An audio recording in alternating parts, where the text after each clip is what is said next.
I'm divorced from my wife, June, and we have one daughter together, Claire.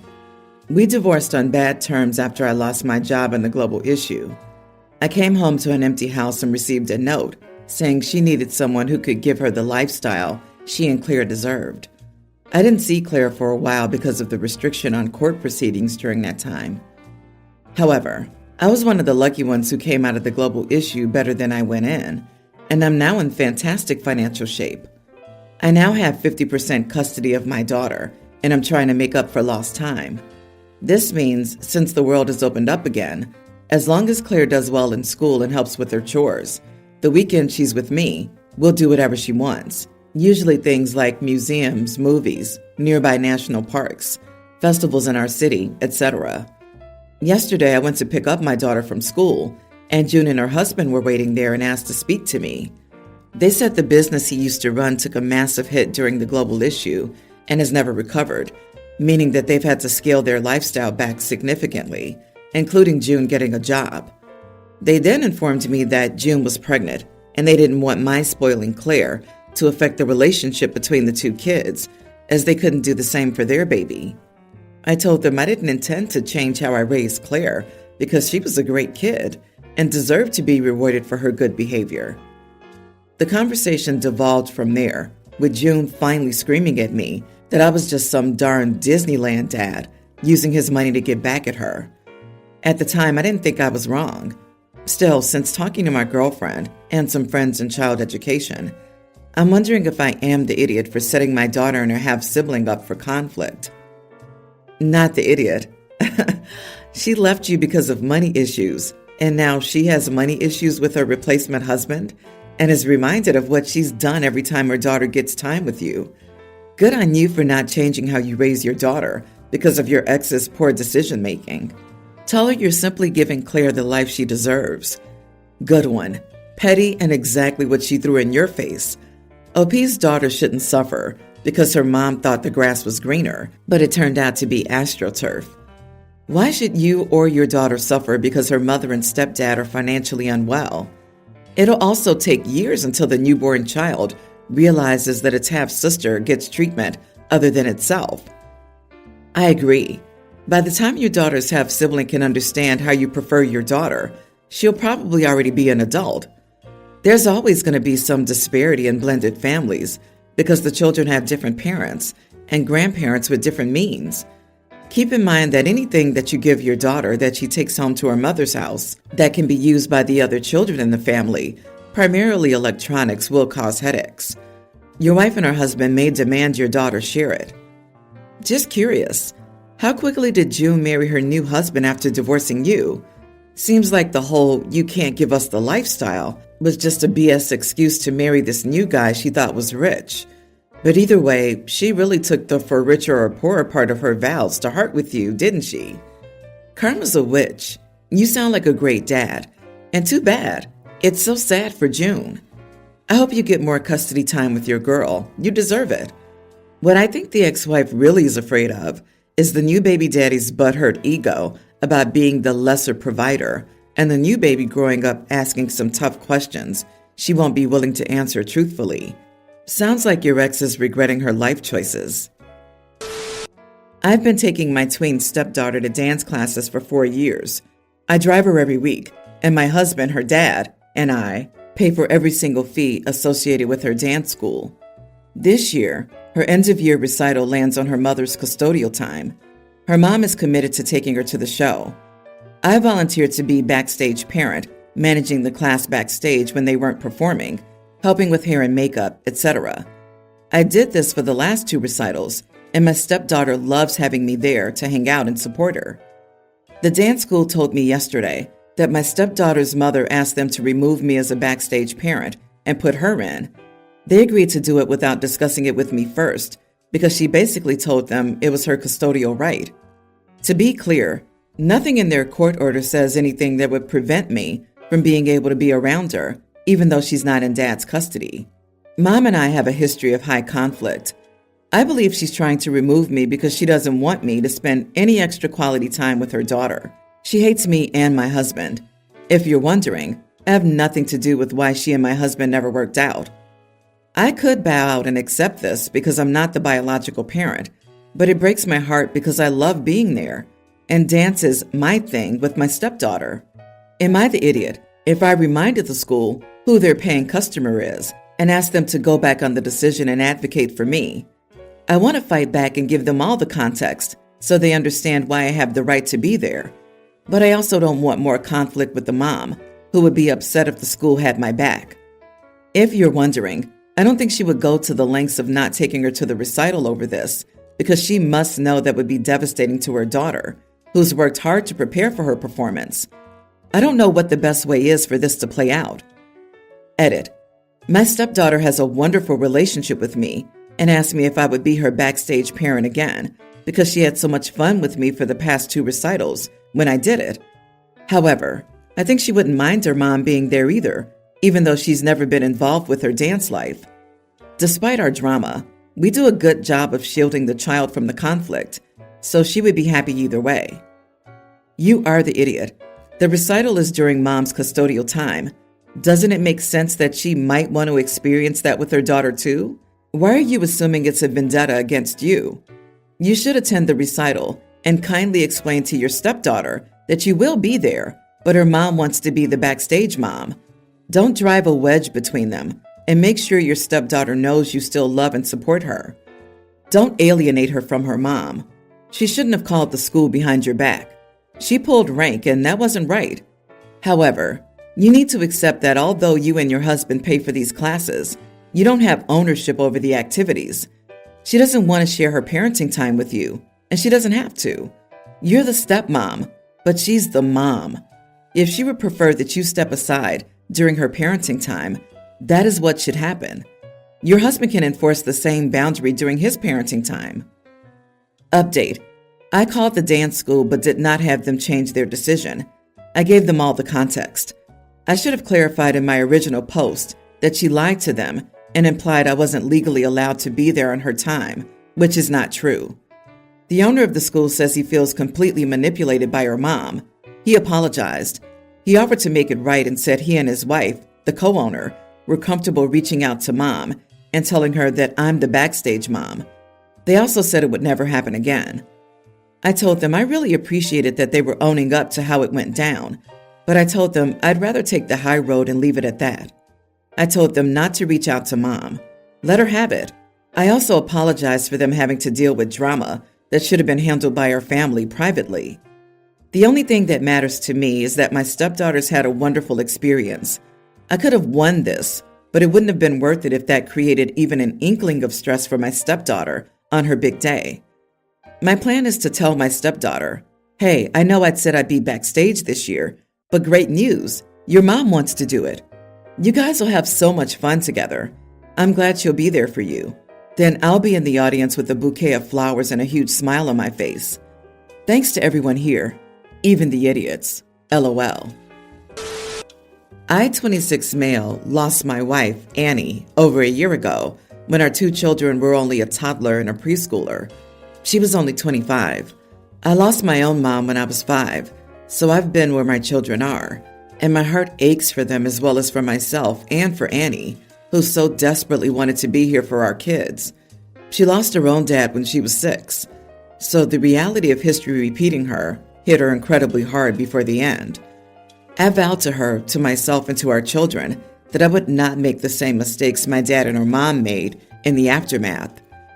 I'm mostly estranged from my dad, but after Annie died, he reached out to tell me he hoped I understood him better and to cut him some slack for everything. I didn't respond to him at the time because I was in the most immediate sense of grief still.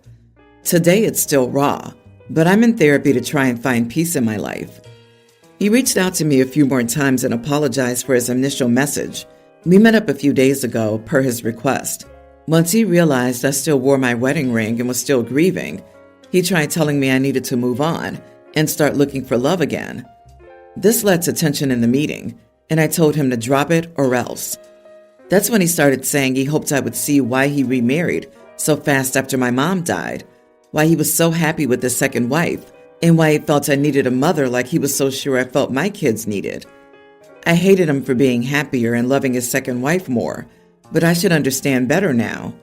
I should know that life has to move on, and wanting to embrace a new person entirely is not a bad thing. I'm a widower parent, and that should have opened my eyes and made me regret hating him for so long. I told him it didn't work that way. That only made me judge his actions more harshly. He was stunned to hear this. He asked me how I'd find someone else to love me and the kids if I was still hung up on Annie. And I told him Annie was the love of my life. I told him my children are the other two loves of my life, but in a different way than Annie. It's my job to give them safety, security, love, and the best life I can make happen. I told him I would never look my young children in the eye and tell them their mother's dead and they need to get over it and accept a new mother. I will never yell at my children for crying for their mother because it makes the new spouse unhappy.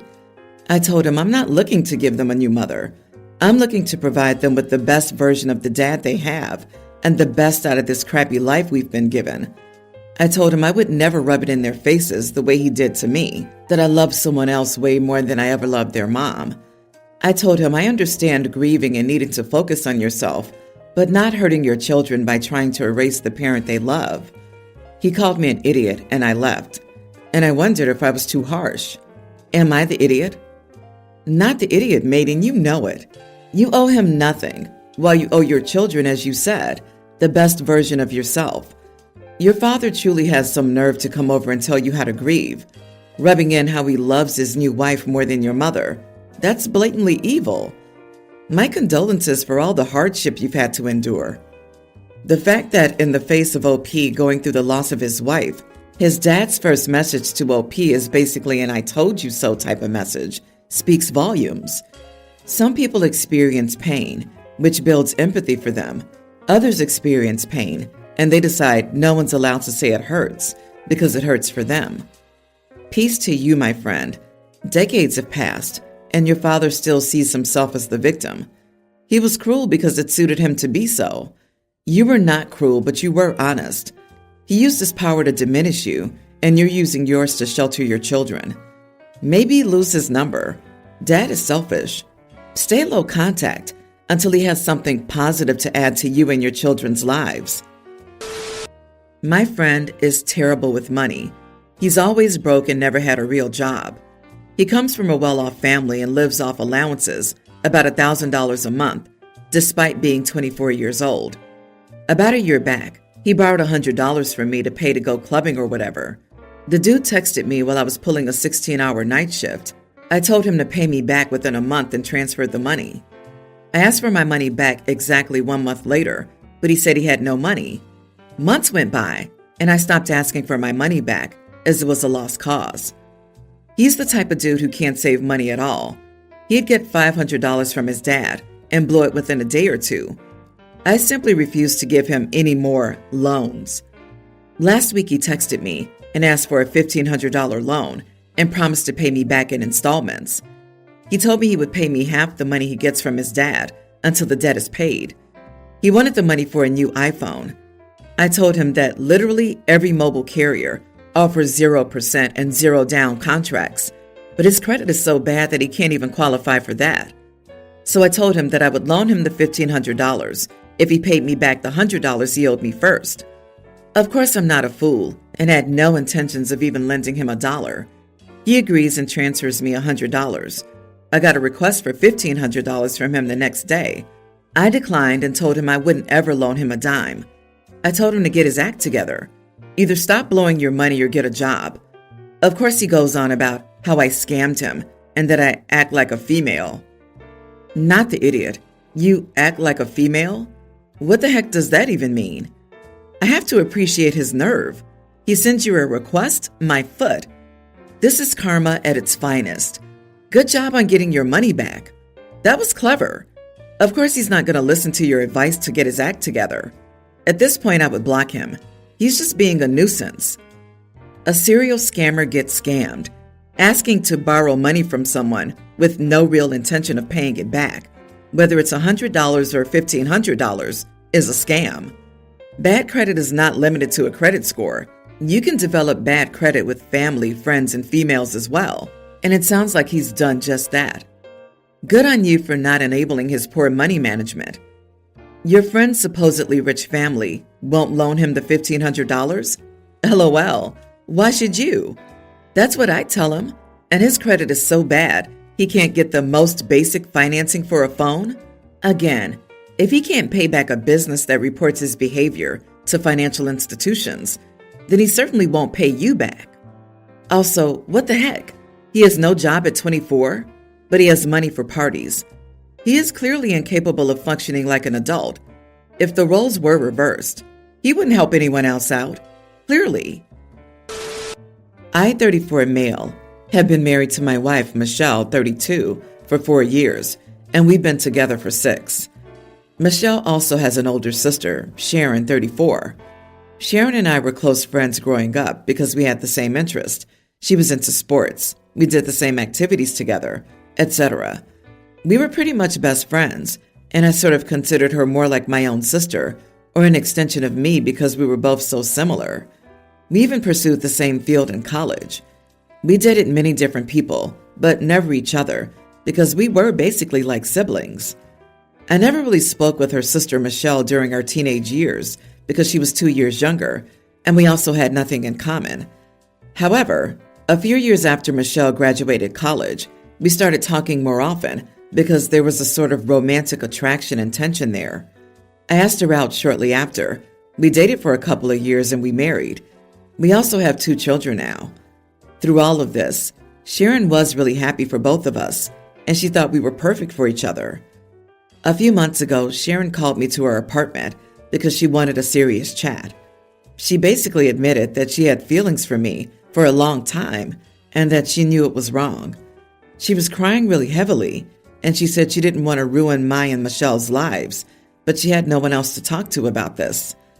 This whole thing was a massive surprise because I always thought Sharon considered me like her brother.